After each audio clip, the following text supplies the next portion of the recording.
आज हम पढ़ेंगे कक्षा 12वीं विषय राजनीति विज्ञान अध्याय 10 राष्ट्र निर्माण की चुनौतियां। तो आज के हम इस अध्याय में पढ़ेंगे भारत विभाजन के कारण और विभाजन की प्रक्रियाओं के बारे में हम पढ़ेंगे। ठीक है, तो 14-15 अगस्त सन 1947 को अस्तित्व में आने वाले भारत व पाकिस्तान है ना, ये दोनों देश सदियों से इस महाद्वीप के अभिन्न अंग रहे हैं। इन दोनों क्षेत्रों की जनता एक सी सामाजिक, आर्थिक और कानूनी व राजनीतिक व्यवस्था के अंतर्गत शताब्दियों तक दोनों देश एक दूसरे से घुल मिलकर साथ रही है ना। जो दोनों देश की जो जनता है वो घुल मिलकर साथ रही है। तो अंग्रेजों की फूट डालो और शासन करो, डिवाइडेड एंड रूल है ना। तो इस नीति का परिणाम भारत और पाकिस्तान का है ना, विभाजन का परिणाम हुआ है ना, भारत और पाकिस्तान बनने का कारण बना। तो भारत विभाजन के कारणों के बारे में हम पढ़ रहे हैं। तो भारत विभाजन के प्रमुख कारणों का उल्लेख हम निम्नांकित शीर्षकों के अंतर्गत कर सकते हैं, जिसमें पहला है कांग्रेस की तुष्टीकरण की नीति। तो कांग्रेस ने अनेक अवसरों पर मुस्लिम लीग की अनुचित मांग को भी स्वीकार किया, जिससे मुस्लिम लीग जो है उसका मनोबल बढ़ता गया। सन 1916 का लखनऊ समझौता एक बहुत बड़ी भूल थी, जो भारत विभाजन का एक कारण बना है ना। तो इस प्रकार से कांग्रेस की तुष्टीकरण की नीति भी भारत के विभाजन का एक प्रमुख कारण रही है। दूसरा है अंग्रेजों द्वारा मुस्लिम संप्रदायों को बढ़ावा देना। तो ब्रिटिश सरकार ने दो राष्ट्रों के सिद्धांत का समर्थन किया। सन 1870 से ही अंग्रेजों ने मुस्लिमों को संरक्षण देना प्रारंभ कर दिया था। सन 1909 के अधिनियम द्वारा सांप्रदायिक निर्वाचन को प्रारंभ करने का उद्देश्य मुस्लिमों को बढ़ावा देने के लिए ही किया गया था।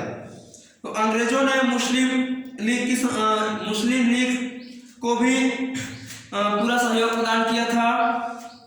तो इन सब का परिणाम भारत विभाजन के रूप में निकल कर आया है ना। तीसरा है मुस्लिमों की भावनाएं। तो मुसलमान लंबी समयावधि तक पाश्चात्य शिक्षा के विचारों से दूर रहे, अतः उनमें धर्मांधता जो है वो कायम रही। धीरे धीरे मुस्लिम अपने हितों को हिंदुओं के हितों से पृथक समझने लगे। यह भावना आगे चल करके भारत विभाजन का कारण बनी। ठीक है। चौथा है अंतरिम सरकार में मुस्लिम लीग के सदस्यों को शामिल किया जाना। तो अंतरिम सरकार में मुस्लिम लीग के सदस्यों को शामिल करने के परिणाम स्वरूप सरकार की कार्यकारिणी विभाजित हो गई, जिसके कारण वह हिंदू मुस्लिम दंगों को रोक पाने में असमर्थ हो गए। कांग्रेस को मजबूर होकर के भारत का विभाजन स्वीकार करना पड़ा। तो भारत के विभाजन की प्रक्रिया 1940 में शुरू की गई थी है ना, जब मुस्लिम लोगों ने द्विराष्ट्र सिद्धांत का प्रतिपादन किया। इसमें निम्नलिखित समस्याएं सम्मिलित थी। पहला है क्षेत्रों को धार्मिक बहुसंख्यकों के आधार पर बांटा गया। जैसे मुस्लिम बहुसंख्यक क्षेत्रों ने पाकिस्तान बनाया और बाकी भारत में ही बस गए, जिसने सांप्रदायिक दंगों को देश में स्थान दिए। दूसरा है ब्रिटिश इंडिया में कोई एक भी इलाका ऐसा नहीं था जहां मुसलमान बहुसंख्यक हो। केवल दो इलाके पूर्वी व पश्चिमी पाकिस्तान ही ऐसे क्षेत्र थे। इन दोनों को जोड़कर एक बनाना मुश्किल था, अतः दोनों अलग अलग रहे व इनके बीच में भारतीय भूभाग का एक बड़ा विस्तार था। ठीक है। तीसरा है मुस्लिम बहुल जो इलाका था है ना, हर इलाका पाकिस्तान में शामिल होने के लिए वो राजी नहीं थे। ठीक है। मतलब बहुत से जो मुस्लिम बहुल इलाके थे वो पाकिस्तान में सम्मिलित नहीं होना चाहते थे है ना, तथा वे द्विराष्ट्र सिद्धांत जो थे उसके भी वे खिलाफ थे। फिर भी उनकी अनदेखी करते हुए संयोग से पश्चिमोत्तर सीमा प्रांत को पाकिस्तान में शामिल मान लिया गया।